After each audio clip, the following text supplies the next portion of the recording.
Hey everyone! So it's time we carry on with this Unimog 421 project because we still have a bunch of things we have to do to the engine and a lot of things we have to get back together there, and also we have to finish up that air system. So let's just pick it up where we left off the last time. So last time I was about to mount this last bit of the airline, but then I realized that I had to move all of this a little further back, so this bit of pipe is actually not going to work anymore. But I would like to keep this first bit right here, because that's actually all that is holding this valve in place. So from here on and forward, I'm going to switch over to just running PVC tubing, because it's just going to be much easier to run that up here, and it's going to have to turn into a flexible tubing in the end anyway. So that's overall going to work much better. So now I'm just going to have to make a custom adapter for this bit. So I'm going to need to turn this M22 thread here into something that will actually hold a 12mm PVC tube. So that means I'm going to have to get some kind of adapter between these two. You can probably buy that, but I actually found something I already had laying around that I think I can modify to work just fine for this. So let's start by doing that. So what I found are these two. So this one has that M22 by 1.5 thread that's going to fit the pipe coming out of the air tank on the Unimog. And this one has a fitting for that 12mm PVC that I want. And on the other end of this, it just has this long piece that is M18 by 1.5. So my plan is to cut off this piece of this fitting, and then I'm going to drill this out and tap it to make it fit this M18 1.5 thread. And I'm of course going to shorten this down, and then I'm going to put this in that, make sure it's nice and air sealed, and that should give me the adapter that I'm looking for.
Now these should thread right together. Oh yeah. So that's the adapter I was looking for. I'm going to be putting these together with a little copper washer in between, but I'm also going to be using a little bit of this liquid sealer because this works not only as a seal, but it also doubles up as kind of a mild thread lock, because these two parts are not really supposed to come apart again anytime soon.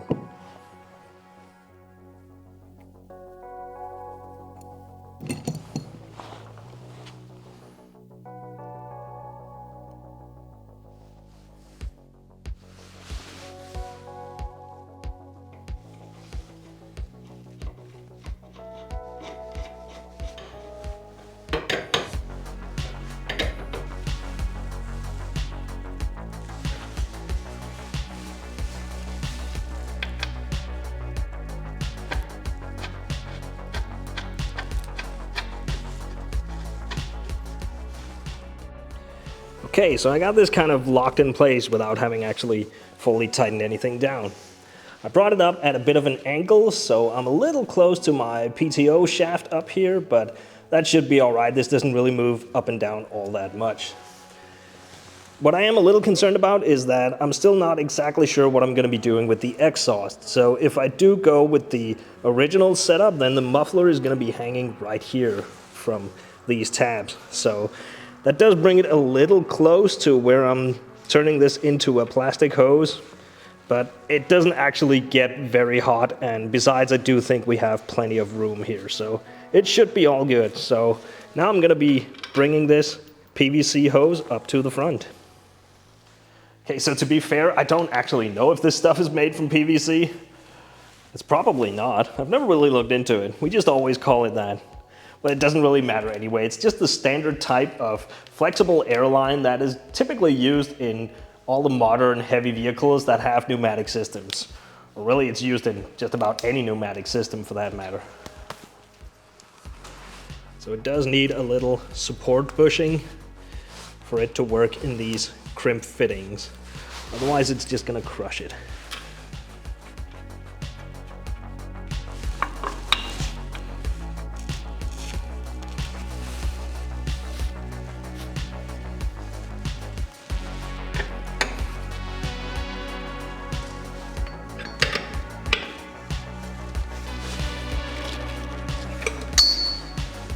Nice.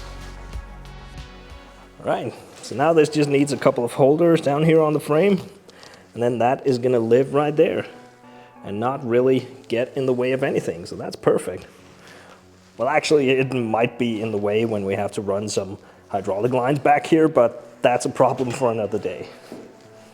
So you may be wondering why I'm actually going over to this plastic line, and the main reason is it's just much easier than trying to make a new steel pipe and get that bent and get it mounted all through here and fitting through all these narrow passages. This is just 100 times easier to run. But also this stuff, it just works. It doesn't rust, obviously, and also it can move and bend along with the vehicle. That doesn't just apply to the Unimogs that bend a whole lot, but every heavy vehicle bends a little bit. So this doesn't fatigue and it doesn't break off the mounts and all that stuff, so it just works really well long term. So I also mentioned that I needed it to be flexible, and what I meant with that is, well, this here is the old tube that I'm not going to be using anymore, and up here in the front it turns into this soft hose right here, and then it turns back into a piece of steel pipe. So the reason you have that soft bit in there, it's of course because with any truck the cabin and the frame are going to be moving separately, so you need to have some soft connection in between there. And also it has a tilting cab, so you need all the connections going up to the cab to be able to bend along with that. And the reason that I went with 12mm PVC is because I do want to reuse this last bit of steel pipe, and conveniently this stuff is 12mm. So I can just cut that off somewhere down here and just put a crimp fitting right onto that and connect it up to that 12mm PVC I have up here. But that's also the reason that I'm not going to be finishing this right now, because that little piece has to attach to the cab. So I can't really tell exactly how long this needs to be until I have the cab back on here. So that's going to be it for that line for now. So the last bit of this is going to be those lines running down to the diff locks. So I'm going to need one from my valve down here that I just put on and up to this valve that actually activates them. Now I did make one from that PVC line back when we were initially trying to get them working, but of course now that I moved it, this is a little bit too short, so I'm just going to make one just the same, only a little bit longer. So as for the lines that were running down the axle and actually to the diff lock itself, they were also made from steel pipe, but they were so rotten they just turned into absolutely nothing when I went to take them off. But conveniently, these fittings are already made for a 10mm crimp fitting, so I'm just going to be running some 10mm PVC from down here and up along that torque tube. Only problem is that at the other end of this torque tube, it has to sit in that holder and then turn into a soft hose coming onto this. It has to be soft because this part is going to be moving up and down along with the axle. And I can't just crimp a hose directly onto that PVC tube because it's just going to squeeze it. So I'm going to have to make a little adapter that goes from hard PVC into a soft line.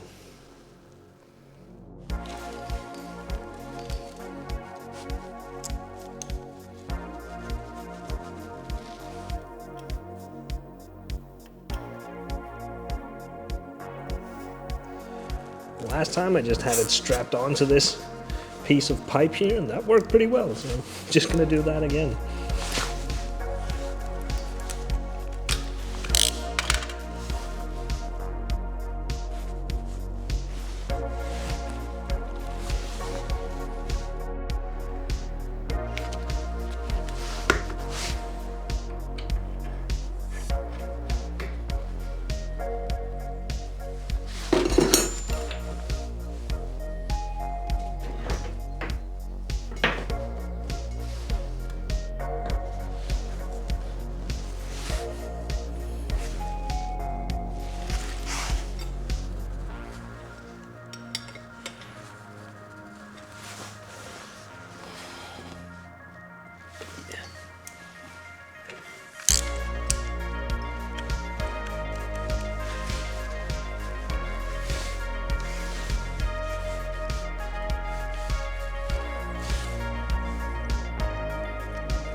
I'm just gonna have to loosely fit the compressor just so we can finish up that first bit of the pipe. Otherwise I can't really tell where it's supposed to sit.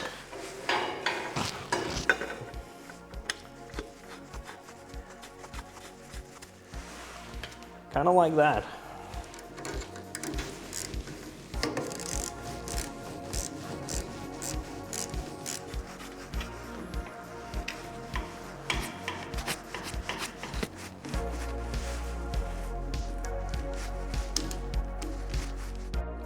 Alright, so that's actually it for the entire air system on this. Well, apart from that section in the front that I can't really finish yet until I have the cab back on here. But I actually remember that someone asked specifically for a little more in-depth explanation of this air system. And I actually think we can go over this pretty quickly because this is about as simple of an air system as you could actually find on a vehicle. On the more modern vehicles, there's going to be a lot more to this stuff, but this is actually a pretty good way to get a pretty basic understanding of how this stuff works. So let's just go over it. Right, so starting of course with the compressor. So these old ones actually have it as a separate unit. Now on the bigger and newer trucks, the compressor is typically going to be built either directly into the engine block and be driven directly off the engine, or it's going to be a unit that is bolted onto some kind of power outtake on the engine. But these old ones can get away with a unit like this and just powering it off a belt because they don't actually have to reach really high pressures. And actually, this is a bit special because it's also powering the hydraulic pump on here.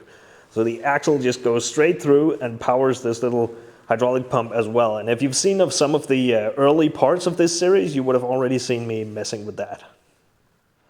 So we have the air inlet up here, and that is actually taking air in from the exact same air filter box that the engine is using. This is really common. Most trucks do this because why have a separate air filter if you can just use the one that you already have right next to it?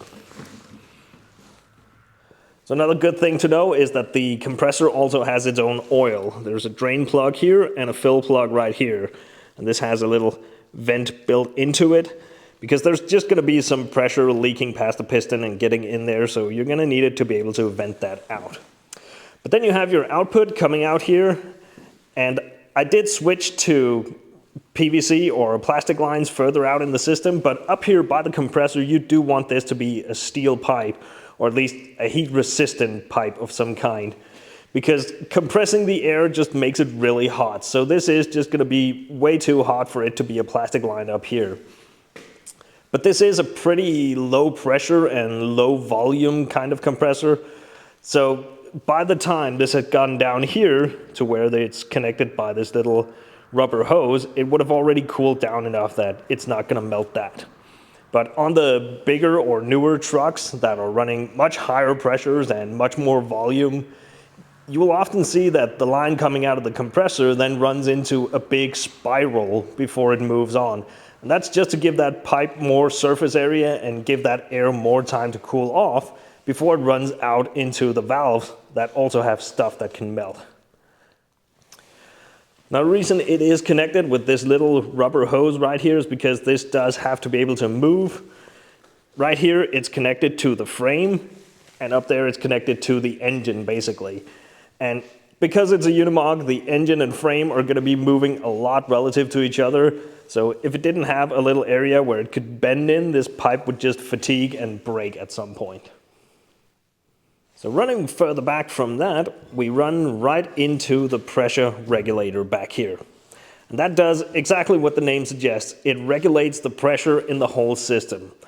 So this will just let air right through until it reaches that maximum pressure that it's set to, and it will just cut off and let the air out right here instead. And from the regulator, it's just going to move right on over to the other side and run into the air tank. Running right into that inlet up there. And if you're wondering, this does not have anything to keep moisture out of the air system. There's no air dryer or water separator or even alcohol injection. So it will just take all the water it can get. So just be sure to drain your tank regularly. Now this only has the one air tank. Typically you would have one air tank for every circuit that you have.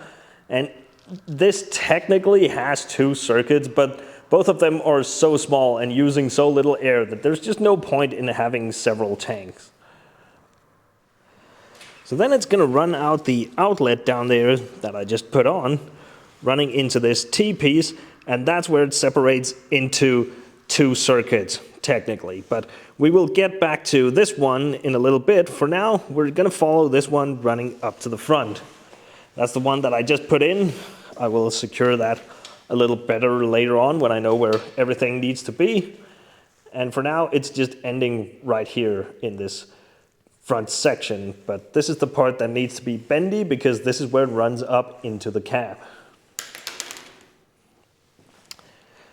So I've just put this pipe loosely back on. That's the one that the PVC line is going to run up and connect to. Reason I want to keep that metal pipe up here is because it tugs it in really nicely, and if I was running that plastic line all the way up here, it would come up in a big curve and it could potentially hit the hood or bonnet or whichever you prefer. But it runs into the connector up here. And this is our brake booster. This is what we actually need the air for, mostly. Most vehicles are going to have a vacuum booster running off a vacuum pump or just the intake vacuum of the engine. But we're using pressurized air on this one, and we're really just using it to assist our pedal in pushing the master cylinder, and the rest of the brake system is just regular hydraulic brakes. So you're going to have constant air pressure running up to this fitting up here, and you also have this extra little line that sits on this bolt in here. Now there's a T-piece on here because that's where they put that dumb air horn that was on the roof of this when I got it. They connected that up here, so ignore this T-piece. It really just runs this thin little line up under here. And that is running directly into the gauge in here because this is an old mechanical gauge, so it's actually using the air pressure directly to move this white needle here and show you how much pressure is in the system. But back out here on the booster, we have a few more things going on because we have two more lines coming off this. Now both of these have been blocked off because all of the stuff that they are related to has been disconnected and removed from this. And both of those are for the trailer brakes. So if you are running a trailer with pneumatic brakes, you would also have air for that.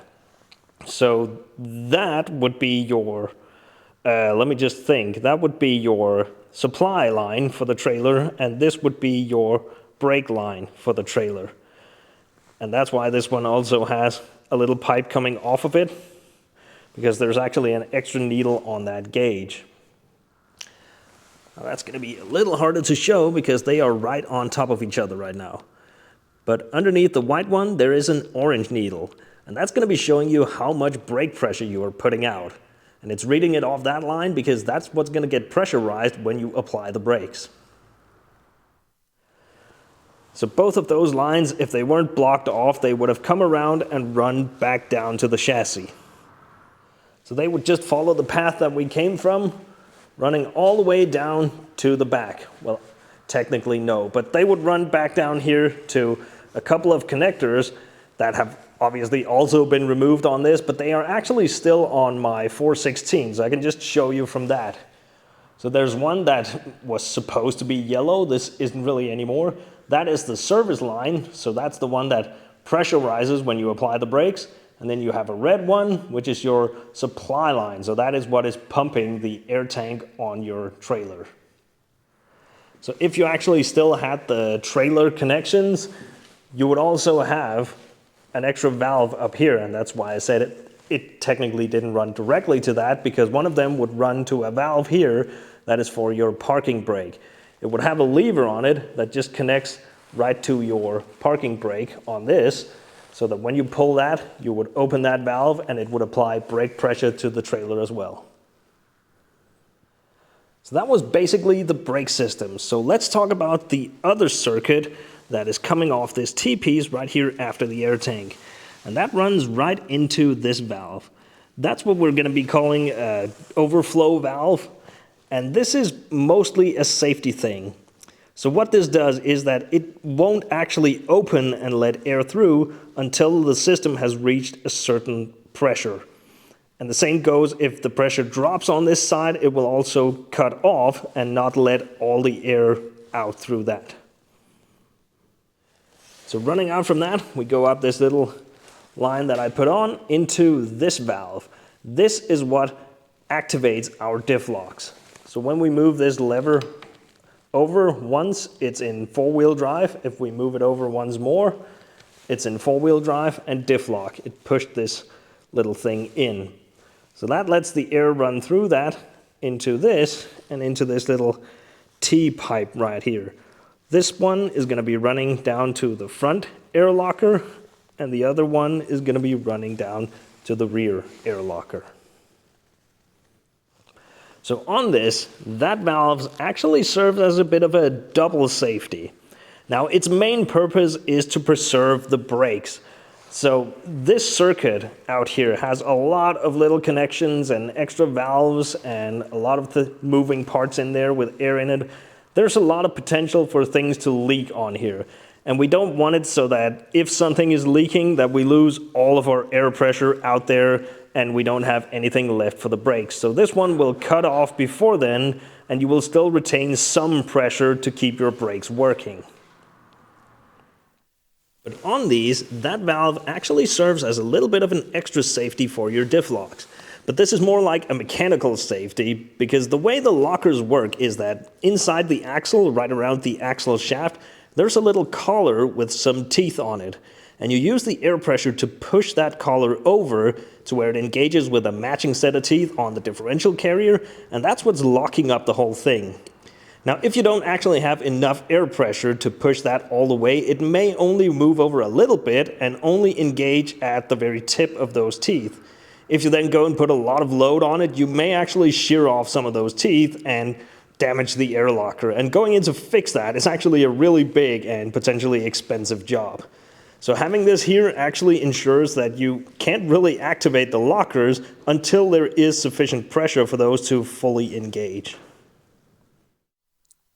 So I think that was pretty much it for the entire air system on this one. Now, keep in mind, already back when they were making these, there was already a lot of different options you could have added to the air systems when you ordered them, all depending on what kind of trailers or implements you were planning to use. So you can find ones with much more extensive air systems, but this is pretty much the most basic version you can find. So I did try to keep this pretty brief, but I realized it did end up taking a little while anyway, so let's just appreciate that it wasn't actually one of the new Unimogs all kitted out, because we could spend an entire video just going over the air system in one of those. But this actually just reminded me that there is something missing on my air regulator over here. So like I said, once it reached its pressure, it's going to be letting the remaining air out here. And on this one, it makes quite a weird noise. It just sounds like some strange turkey.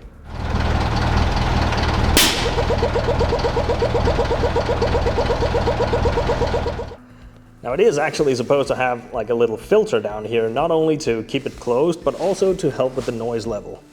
And I do actually have one that I took off another valve that didn't need it. So let's just get this mounted up on here, and hopefully that will help out with that weird sound.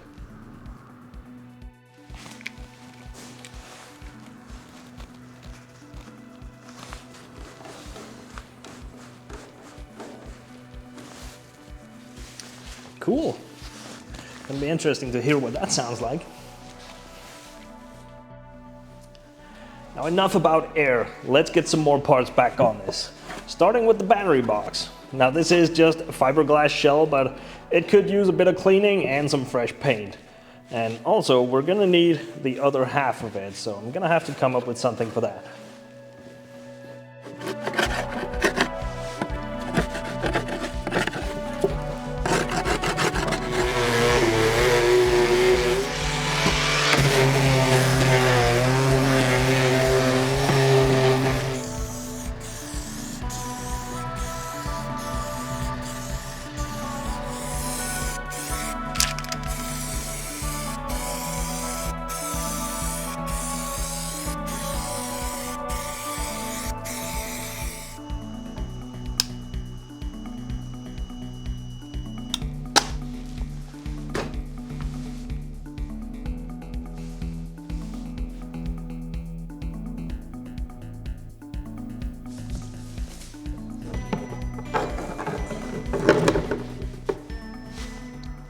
Right, so this is already looking a lot better, but now my problem is that I'm gonna need the lid or cover for this. And actually, originally, the other half of this box was just another one of these fiberglass shells.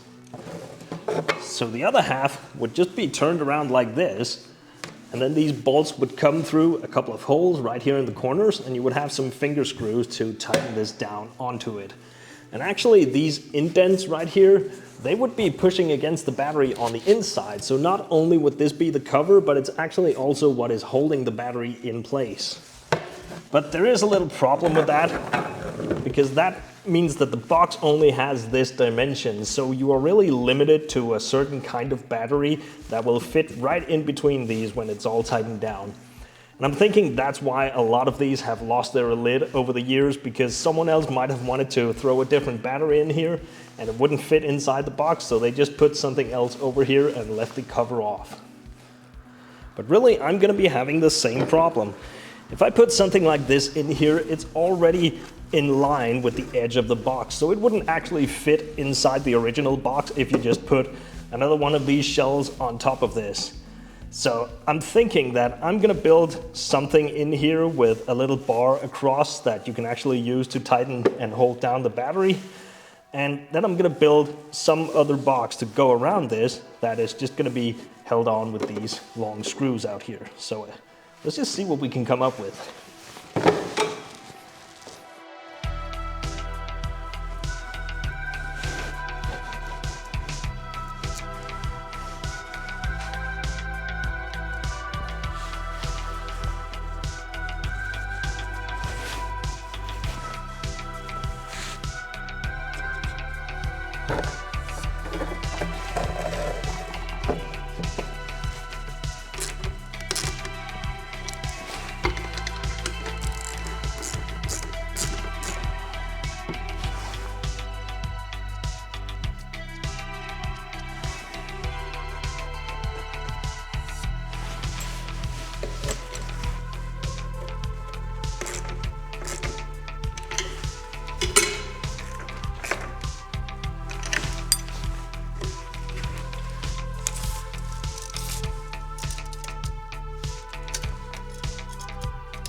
All right, well, that should do the trick. So let's make a cover for this.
All right, well, that should cover it up pretty well.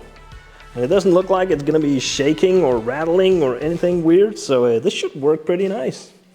I was actually planning something much more extensive with some more indents and a little more shape to it, but it was kind of tricky to do on my little bender that I have here at home, but I also kind of figured that it wasn't actually necessary. This should be plenty good. Now I do realize steel is not the ideal choice for a battery box because there is a chance that you can strike the battery terminals when you take this on and off, so that's also why I added that rubber padding on the inside, just to insulate this a little bit. Alright, so this video has gotten pretty long by now, but you guys don't really seem to mind that. But I am gonna end it here. Now, I know I keep saying that we gotta get to the engine, but apparently all this other stuff just keeps taking up all of our time. So next time, I promise. Now, thanks for watching this one, and we'll see ya.